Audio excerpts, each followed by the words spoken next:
तो कल मैं एक कहानी सुन रहा था, तो उस कहानी में एक राजा था। तो जब उसके पास पहुंचे तो उसने कहा देखो ऐसा है कि सच्चाई बताऊं तो मैं बिल्कुल सुखी नहीं हूं। फिर वो जाते हैं एक कलाकार के पास, वो कलाकार से पूछते हैं भाई साहब बोले क्या हुआ, आप बड़े सुखी हो? फिर राजा के पास खबर पहुंची कि वो तो भैया कह रहा है कि मैं नहीं आऊंगा, आपको आना पड़ेगा। तो राजा बिल्कुल लाव लश्कर लेके 10-20 आदमी सेना वेना लेके आता है। तो राजा कहता है सुनो ऐसा है कि तुम मुझे बताओ कि तुम सुखी कैसे हो? वो कहता है ऐसा है कि मुझे आ रही है नींद और तुम मत करो परेशान, तुम यहाँ से निकलो। अब राजा बड़ा परेशान।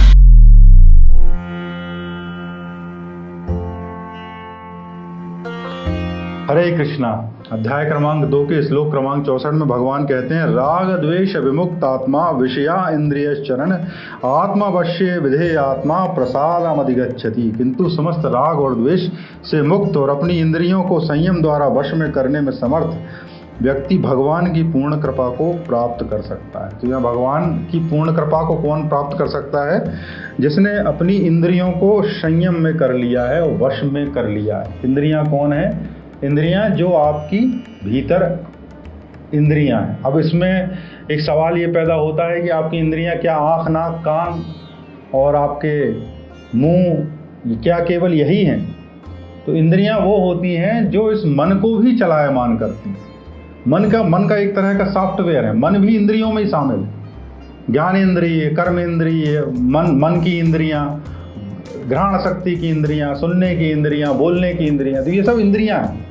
और भारतीय दर्शन में इन सबको इंद्रियां कहा गया। और ऐसा कहा गया है कि जो चेतना है, जो ब्रह्म है, वह इंद्रियों के द्वारा ही देखता सुनता। ये इंद्रियों में खुद में सामर्थ्य नहीं होता। ऐसा नहीं होता कि आपकी जो देखने की सामर्थ्य है वो देखने की इंद्रिय के द्वारा हो जाए। एक तो इंद्रिय होती है जो आंखों से आपको दिखाई दे रही है, ये आपके ऑर्गन हो गए। और इनके पीछे जो शक्ति होती है जिनके द्वारा आंखों की चेतना जो है वो कार्य करती है, और उसमें भी जो शक्ति होती, परम शक्ति बोलते वही कृष्ण है, वही भगवान का अंश है। तो उपनिषदों में ये कहानी है कि भाई आप 9 द्वारों के घर में कैसे सुखपूर्वक रहते हो। तो कल मैं एक कहानी सुन रहा था, तो उस कहानी में एक राजा था।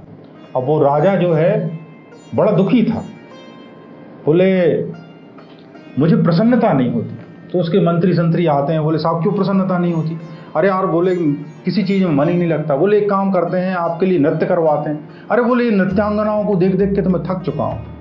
अच्छा कोई बात नहीं, अब आपके लिए क्या करते हैं कि पूरे के पूरे गांव में जो है आसपास के गांव को मिला के स्पोर्ट्स करवाते हैं। वो कहते हैं अरे यार ये स्पोर्ट्स जो है बेमतलब की उत्तेजनाएं हैं, इनसे मुझे कोई प्रसन्नता नहीं होती। बोले एक काम करते हैं, आपके लिए महल बनवाते। बोले वैसे ही बहुत महल हैं, प्रसन्नता नहीं होती। तो बोले कोई तरीका ऐसा नहीं बचा बोले जो राजा को प्रसन्नता दे।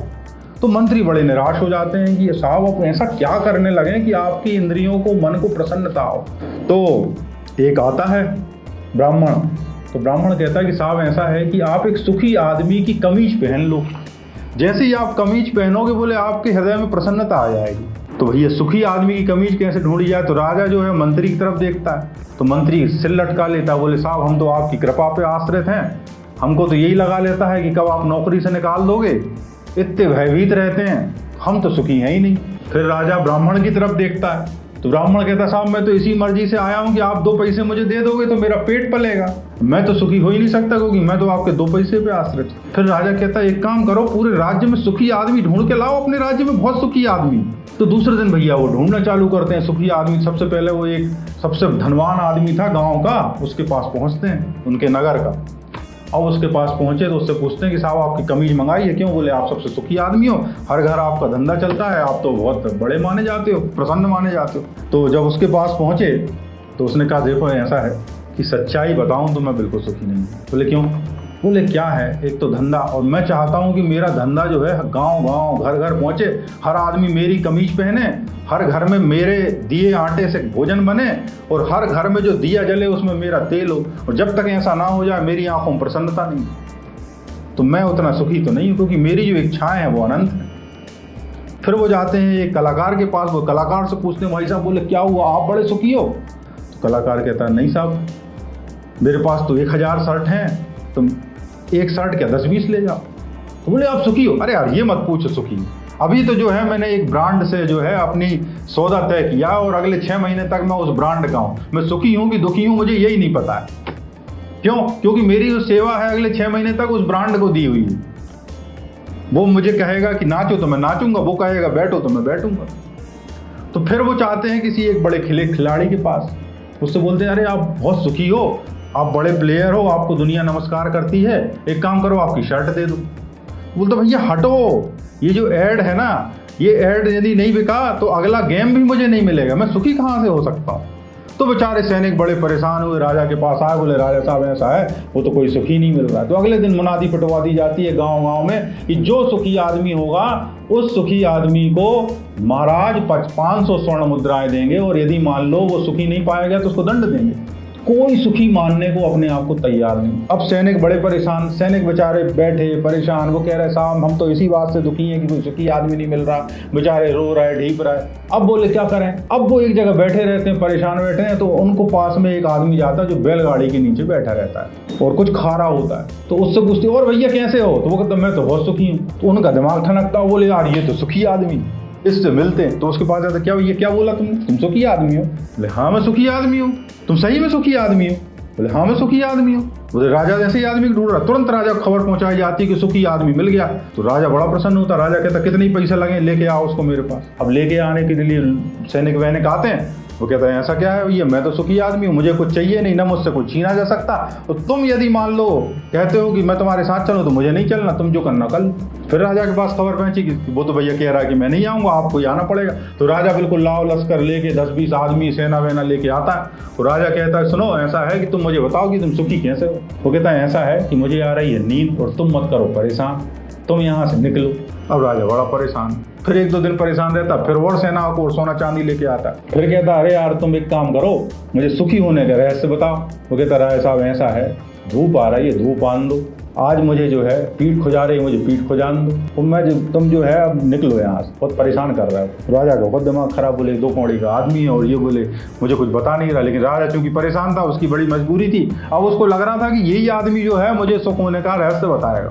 तो फिर कल फिर आता है, लेकिन अब की बार क्या है, वो सेना वेना लेके नहीं आता, अब वो अकेला आता है। जब अकेला आता है राजा, तो राजा जैसे ही आता है, जब साधारण आदमी की तरह आता है, तो वो कहता है एक काम करो मेरी पीठ खुजा दो। फिर राजा चुपचाप साधारण आदमी की तरह उसकी पीठ खुजाने को जैसे ही होता है वैसे ही बोलता है चलो ठीक है, मैं तो परीक्षा ले रहा था, यदि ये लाव लश्कर छोड़ के आप पहले ही आ जाते तो मैं पहले ही बता देता। फिर वो उनको बताता है कि चैतन्य क्या है, तुम्हारा स्वभाव क्या है, और तुम्हारा स्वभाव जो है वो प्रसन्नता ही है, तुम केवल उस स्वभाव को भूल गए हो इसलिए अप्रसन्न। बोले तुम्हारा जो स्वभाव है वो अप्रसन्न हो ही नहीं सकता, क्योंकि मनुष्य जीवात्मा का जो स्वभाव है वो प्रसन्नता ही है। क्योंकि तुम राग और द्वेष में उलझ गए हो, इसलिए तुम उस प्रसन्नता के स्वभाव को भूल गए हो। राग और द्वेष मतलब किसी चीज से अटैचमेंट या किसी चीज से विकर्षण की, ये चीज मुझे अच्छी लग रही है, ये चीज मुझे ठीक नहीं लग रही, तो उसमें हम फंस जाते हैं। और उसमें फंस जाने के कारण हमारी जो इंद्रियां हैं, जो मन है, हमारी जो देखने की क्षमता, समझने की क्षमता, वो सब दूषित हो जाती है। और जब वो दूषित हो जाती है तो फिर हमारे भीतर की अंतःकरण जो है उसकी प्रसन्नता चली जाती है। फिर हम संसार में और प्रसन्नता ढूंढते हैं, हम और जो है नीचे चले जाते हैं, और प्रसन्नता ढूंढते हैं, हम और नीचे चले जाते हैं। मनुष्य जो है नीचे चला जाता है और फिर वो बाहरी आकर्षण में खोजता हुआ एक दिन थक हार कर उसी राजा की भांति हो जाता है जिस राजा की मैंने अभी कहानी सुनाई। तो ये एक चर्चा है जो उपनिषदों में ली गई है, और इस चर्चा को एक मीमांसा का रूप दिया गया, शायद भीकु मीमांसा इसको कहते हैं, नाम गलत हो सकता है, बोलो मीमांसा है जो उपनिषदों में वर्णित है। आप सोच सकते हो कि भारतीय दर्शन जो है पुराने जमाने में भी किस स्तर पर सोचता था और किस स्तर पर वो जीवन की व्याख्या करता था। और बड़े अच्छी बात यह है कि हम लोगों को ये लगता है कि ये जो दर्शन है, ये जो उपनिषद हैं, ये जो ज्ञान है, ये किसी बेरोजगार के लिए या एक ऐसे आदमी के लिए उपयोगी है, या जिस आदमी के पास कुछ नहीं है उसके लिए उपयोगी है। पर आप समझिए, यदि आप इसकी गहराई में जाएंगे तो ये जो दर्शन विकसित हुआ, ये जो ज्ञान विकसित हुआ भारतीय दर्शन, ये जनरली राजाओं और उनके आसपास विकसित हुआ। क्योंकि दुख केवल गरीब आदमी को या अक्षम आदमी को ही नहीं होता, उसको दुख अलग होते हैं, इवन उसका दुख सीमित होता है। दुख राजाओं को भी होता है, दुख बड़े से बड़े आदमी को भी होता है, दुख प्रधानमंत्री को भी होता है। तो ये दुख है, दुख से निकलने का उपाय है, उसके विचार हैं, ये समान रूप से सब पर लागू होते हैं। इसलिए तो भगवान का जो क्षेत्र है वो इतना विकसित है। क्योंकि ऐसा यदि होता कि दुखी केवल गरीब ही होता तो फिर अमीर को सुखी होना चाहिए था, अमीर को फिर गोली खाने की जरूरत नहीं पड़ती, अमीर को फिर परेशानियां नहीं होती। लेकिन अमीर भी उतना ही परेशान है जितना गरीब, लेकिन गरीब के विषय अलग हैं, अमीर के विषय अलग, दोनों के विषय अलग अलग हैं, केवल इस कारण से परेशानियां होती हैं। तो भारतीय दर्शन जो है वो पुराने ज़माने में इतना विकसित था क्योंकि वो राजाओं के आसपास फलता फूलता था और राजाओं को वो सब भोग सामग्री उपलब्ध थी जो आज बड़े से बड़े आदमी को नहीं। आज कितना भी बड़ा आदमी हो, चाहे अंबानी जी हो, चाहे कोई भी जी हो, लेकिन उनके पास भी वो क्षमता या वो निर्णय लेने की शक्ति नहीं है जो राजाओं के पास होती थी। राजाओं के पास क्या नहीं था, मतलब न्याय व्यवस्था उनकी अधीन थी, वो न्याय व्यवस्था के अधीन नहीं थे, न्याय व्यवस्था उनके अधीन थी। वो जो चाहे वो कर सकते थे, वो अपने हिसाब से संविधान बना सकते थे, अपने हिसाब से अपने राज्य को चला सकते थे। और ऐसे लोगों को भी जीवन में समस्याएं आती थी और उनके जीवन की समस्याओं को निराकरण के लिए भी वो अलग अलग जाकर उनके जो गुरु होते थे उनसे सलाह लेते थे। तो आज के जो युवा होते हैं, आज की जो समस्या है, उनके समाधान भारतीय दर्शन में मिल सकते हैं। आप चाहो तो भगवद गीता में भी आपको समाधान मिल सकता है, आप चाहो तो भगवान कृष्ण के चरणों में भी आपको समाधान मिल सकता है। लेकिन चूंकि आप या तो अनिभिज्ञ हो, या आपका किस्मत नहीं है, या आप चाहते नहीं हो कि आपका ऐसा कुछ हो कि आपके जीवन में सुधार हो, तो आप उस ज्ञान की तरफ आते ही नहीं।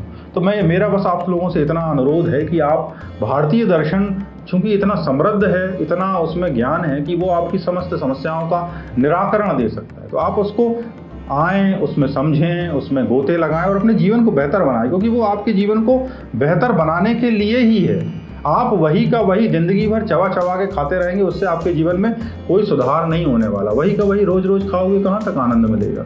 लेकिन भगवान को कितना भी आप जपोगे, भगवान को रोज रोज जपोगे, तब भगवान नित नित नूतन नूतन नया नया आनंद देते रहते हैं।